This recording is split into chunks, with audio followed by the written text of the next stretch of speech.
Let me ask you a question that might hit a nerve.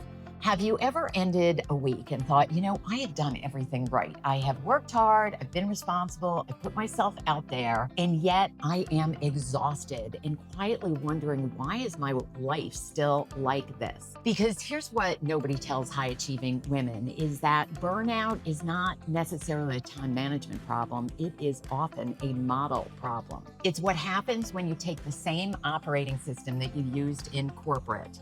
Be perfect. Don't make mistakes, over deliver, and you apply them to entrepreneurship. If you're a woman coach or consultant 1 to 3 years in, this is a real danger zone. You left corporate for more freedom, more impact, and more flexibility, and you've ended up in the very same place. Overworked, stressed, and underpaid. And if we're really being honest, lonely. Today, I want to talk to you about sales for women coaches and consultants and why how we have been taught may be the real reason that we're burned out. Not because you're not strong enough, but because we've been trained inside systems, institutions, families, career that rewarded us for being perfect and punished us for being too much or not enough. By the end of this, you're going to understand the real burnout pattern that smart women fall into and have a more feminine, energy aligned approach to sales that feels less of a grind and more about relationships. So let me ground this in something real, because I have seen this time and time again with executives and attorneys and physicians who start their own practice to have balance in their life. And then they do what they've been trained to do. They over prepare, they undervalue themselves, and they over deliver. They end up chasing shiny objects because that's what makes them feel safe. And they end up building a business that looks successful on the outside, but feels suffocating on the inside. If you're listening to this and thinking, that's me, I invite you to book a coffee chat with me and we can take a look at what might be causing your burnout. It's usually around pricing or process or pipeline, and we can map out a plan going forward. If that feels supportive to you, book a call on the link below. Let's talk about the real reason women burn out. It's not about the hours, it's about proving. Let's pause on that a second. Plenty of people work a lot of hours and they don't burn out. The difference is the energy that you are bringing to your work. Burnout happens when your work is fueled by proving that you are credible, proving that you are capable, proving that you belong, proving that you're not a fraud. And if you were successful in corporate, you were probably trained implicitly or explicitly that I have to be perfect in order to be successful. I have to go above and beyond in order to be safe.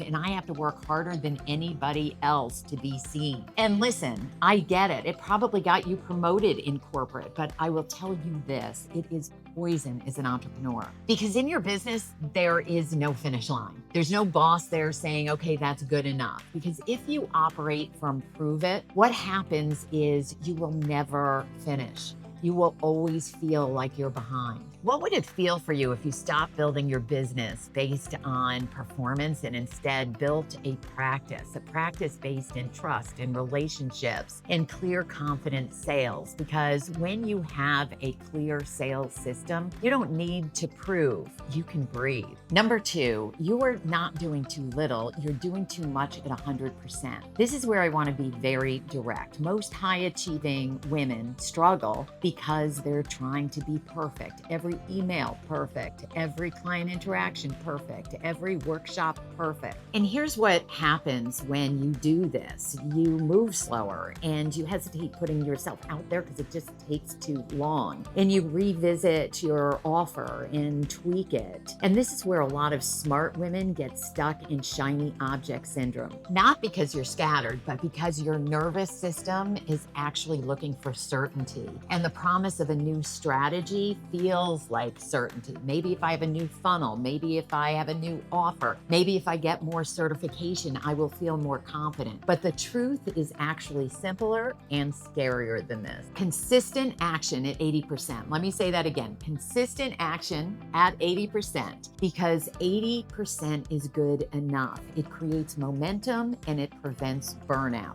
especially in sales. Sales is not a one-time performance. It's actually a rhythm. And when we're focused on perfection, we lose the rhythm. And that's when we start to worry about leads and sales, and we start to work harder and we get burned out. When we choose consistency over perfection, that's when the loop ends. I'll be honest with you, I've been out of corporate for over 30 years, and there are moments that I still struggle with perfectionism, and I have to remind myself that 80% is good enough. I know when I look back at the early days of my consulting and coaching practice, I would have grown so much faster with much less burnout had I applied the 80% rule. So if you're listening to this thinking, yeah, I can see how perhaps perfectionism is running my business and I just don't know how to stop it, book a call with me and we will see if we can unpack it. Because when you have a clear sales system and pipeline in place, you stop overworking and trying to control everything. So if you're interested in having some guidance on that, schedule a call with me and we'll take a closer look. Number 3.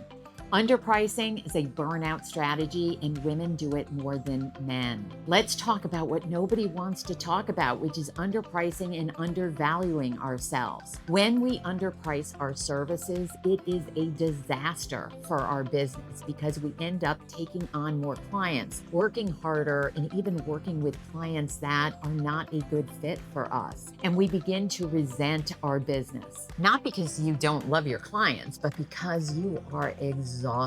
And this is not just anecdotal. Research shows that women underprice themselves by 28% compared to their male counterparts offering the exact same service. And let me say this with a lot of heart.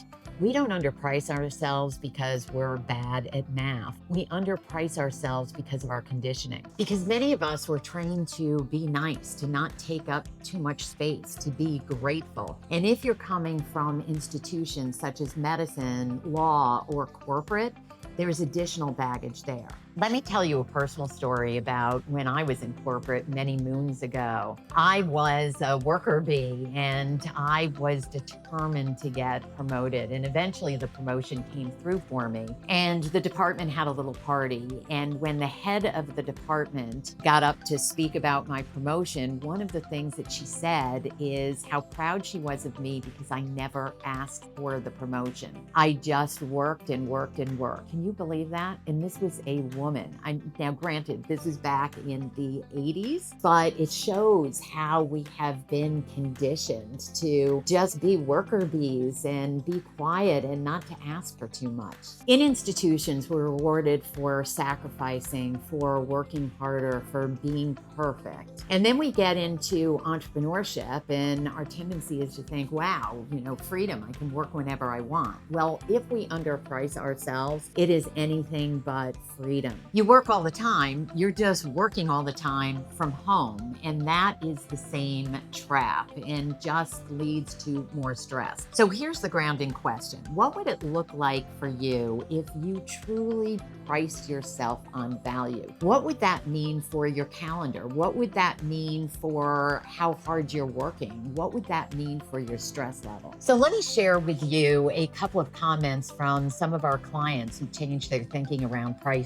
Kristen, who is a technology consultant, said, your recommendations on B2B pricing and payment, pricing based on value and getting paid 50% upfront to begin the work, is worth more than my entire investment in the program. Thank you for helping me break through that limiting belief. And it is a limiting belief for so many. Kruthi, who is a leadership coach, said, last week I submitted a proposal to lead 2 workshops at my highest rate yet. I just found out that I won the work. Thank you for giving me the confidence to price based on my value. It's about confidence for so many of us. And finally, Christine, who is a technology and operations consultant, said, I proposed $160,000 as Nadine suggested instead of $130 as I intended, and the client signed the contract today. That's a huge difference, $30,000. And Christine had been consistently underpricing herself. So think about the impact that has had on her business now that she's changed her mindset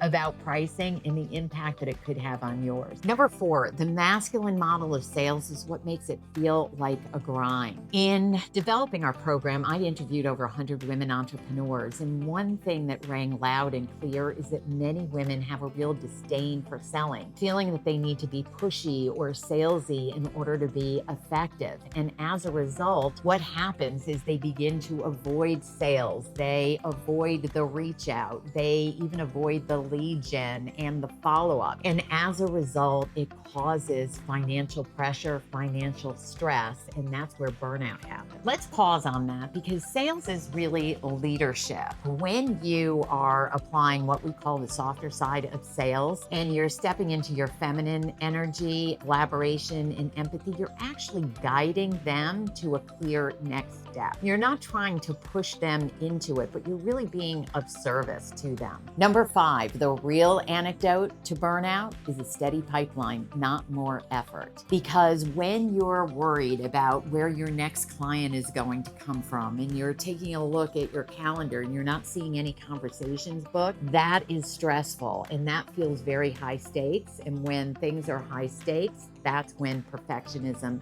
sets in. So if you want to reduce burnout, it's not about the morning routines or getting more sleep. Think about your pipeline because real relief comes from knowing you have leads, that you have conversations scheduled on your calendar, that you have follow-ups scheduled, and that you have a process in place. In fact, real self-care has a lot to do with a clear and effective pipeline. It reduces fear and it reduces our compulsion to chase shiny objects. It reduces our temptation to underprice ourselves as we negotiate with fear. And it reduces our loneliness because we are in conversation with people who understand our value every day. What would it feel like to run your business from a place of calm versus adrenaline? It's absolutely possible, but it requires a system. Now, if you're thinking, wow, I left corporate so I would have balance in my life, and I accidentally ended up building a business with the same pressure that I had in corporate, I want you to hear this. You are not broken. You are not behind. You have just been using an outdated operating system. So the upgrade is a sustainable relationship-based sales process. Sales for women, coaches, and consultants that helps to build your pipeline without the grind. So here's what I want to offer you. Schedule a coffee chat with me and we'll take a look at your sales process and your pipeline. And I will make simple suggestions to help you to increase sales, increase leads, and importantly, increase calm. You deserve a business that really supports your life, not consumes it. So schedule a call below and we'll see what we can do.